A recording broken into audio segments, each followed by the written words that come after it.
Šios savaitės orai buvo pakankamai dėkingi ūkininkams, kurie jau buvo ėmę nerimauti, kad nepasikartotų praėjusios vasaros scenarijus. Pernai nuo lietaus laukai buvo tapę praktiškai neįvažiuojami. Traktoriais teko nuolat tampyti klimpstančius kombainus. Savaitė pastovėjus, kad nedaug lietaus biški buvo, bet jau šitą galim jau daryti. Jau galim važiuoti, nepalyginus kaip pernai. Ir aišku, skubam, nes kas gal bus kaip pernai.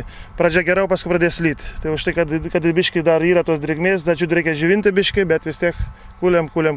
Į laukus žemdirbiai išleido visą turimą techniką ir, sako, stengiasi išnaudoti kiekvieną minutę. Vienas kombainas esą per dieną nukulė apie 20 hektarų lauką, tad turintiems daug žemių kartais tenka ieškoti ir papildomų pajėgų. Laikas spaudžia ir dėl kitų žemės ūkio darbų. Laukia žieminių kultūrų sėja. Kas dar labai spaudžia? Čia bus sėjamas žeminis rapsas.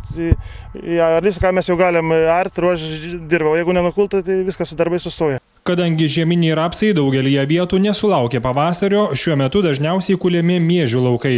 Netrukus ateis eilė ir vasariniams kviečiams. Grūdų drėgnumas kol kas patenkinamas. Kur kas tikrai labai neblogai yra.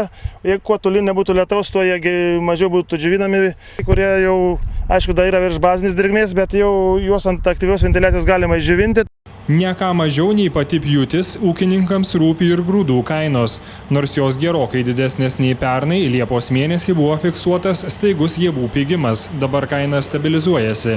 Ekstra klasės kviečiai kainuoja apie 700, miežiai apie 580 litų už toną.